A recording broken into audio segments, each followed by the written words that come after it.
And let's continue with and hopefully finish the Purloined Letter by Edgar Allan Poe. Dupin is continuing to explain how it was that he was able to solve the case and the prefect was not. The material world, continued Dupin, abounds with very strict analogies to the immaterial, and thus some color of truth has been given to the rhetorical dogma. That metaphor or simile may be made to strengthen an argument as well as embellish a description. The principle of the vis in arte, for example, seems to be identical in physics and metaphysics. It is not more true in the former that a large body is with more difficulty set in motion than a smaller one, and that its subsequent momentum is commiserate with this difficulty. That is in the latter that intellects of the vaster capacity were more forcible, more constant, and more eventful in their movements than those of the inferior grade are yet the less readily moved, and more embarrassed and full of hesitation in the first few steps of their progress. Again, have you ever noticed which of the street signs over the shop doors are the most attractive of attention? I have never given the matter a thought, I said. There is a game of puzzles, he resumed, which is played upon a map. One party playing requires another to find a given word, the name of town, river, state, or empire, any word, in short, upon the motley and perplexed surface of the chart.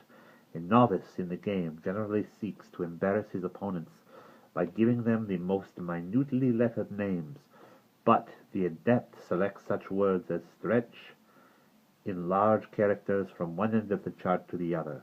These, like the over largely lettered signs and placards of the street, escape observation by dint of being excessively obvious, and here the physical oversight is precisely analogous with the moral inapprehension by which the intellect suffers to pass unnoticed these considerations which are too obtrusely and too palpably self-evident.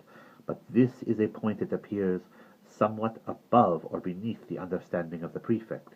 He never once thought it probable or possible that the minister had deposited the letter immediately beneath the nose of the whole world, by way of best preventing any portion of that world from perceiving it.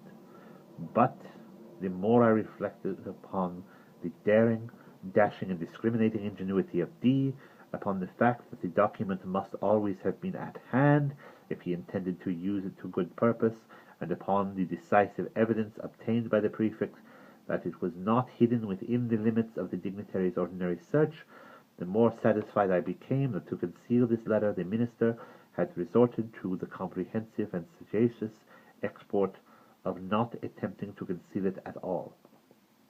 Full of these ideas, I prepared myself with a pair of green spectacles, and called one fine morning, quite by accident, at the ministerial hotel. I found D at home, yawning, lounging and dawdling as usual, and pretending to be in the last extremity of ennui. He is perhaps the most really energetic human being now alive, but that is only when nobody sees him. To be even with him, I complained of my weak eyes, and lamented the necessity of the spectacles, under cover of which I cautiously and thoroughly surveyed the apartment, was seemingly intent only upon the conversation of my host. I paid special attention to a large writing table near which he sat, and upon which lay comfortably some miscellaneous letters and other papers, with one or two musical instruments and a few books. Here, however, after a long and very deliberate scrutiny, I saw nothing to excite particular suspicion. At length my eyes, in going the circuit of the room, fell upon a temporary filigree card-rack of pasteboard that hung dangling by a dirty blue ribbon from a little brass knob just beneath the middle of the mantelpiece. In this rack, which had 3 or 4 compartments, were 5 or 6 visiting cards and a solitary letter. This last was much soiled and crumpled.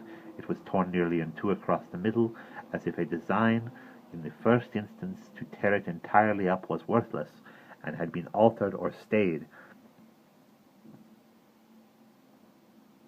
In the second, it had a large black seal bearing the D cipher very conspicuously, and was addressed in a diminutive female hand to D, the minister himself. It was thrust carelessly, and even, as it seemed, contemptuously, into one of the upper divisions of the rack.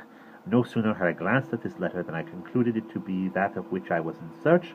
To be sure, it was, to all appearances, radically different from the one which the prefect had read as so minute a description. Here the seal was large and black, with the D cipher. There it was small and red, with the ducal arms of the S family. Here the address to the minister was diminutive and feminine, and there was the superscription. To a certain royal personage was markedly bold and decided. The size alone formed a point of correspondence. But then, the radicalness of these differences, which was excessive, the dirt, the soiled and torn condition of the paper, so inconsistent with the true methodical habits of D, and so suggestive of a design to delude the beholder into an idea of the worthlessness of the document, these things together, with the hyper-obtrusive situation of the document, full in view of every visitor, and thus exactly in accordance with the conclusions to which I had previously arrived, these things, I say, were strongly corroborative of suspicion in one who came with the intention to suspect. I protracted my visit as long as possible, and while I maintained a most animated discussion with the minister on a topic which I knew well had never failed to interest and excite him, I kept my attention really riveted upon the letter.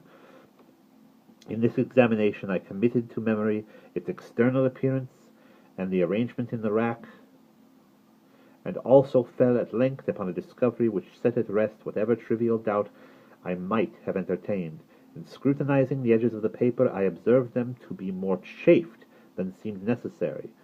They presented the broken appearance which is manifested when stiff paper, having been once folded and pressed with folder, is removed in a reverse direction in the same creases or edges which have formed the original fold. This discovery was sufficient. It was clear to me that the letter had been turned as a glove, inside out, redirected, and resealed. I bade the minister good morning and took my departure at once, leaving a gold snuff-box upon the table. The next morning I called for the snuff-box, when we resumed, quite eagerly, the conversation of the preceding day. While thus engaged, however, a loud report as of a pistol was heard immediately beneath the window of the hotel, and was succeeded by a series of fearful screams and shoutings of a mob. D rushed to a casement, threw it open, and looked out. In the meantime, I stepped to the card-rack, took the letter, put it in my pocket, and replaced it by a facsimile, so far as regards externals, which I had carefully prepared at my lodgings, imitating the D cipher very readily by means of a seal formed of bread.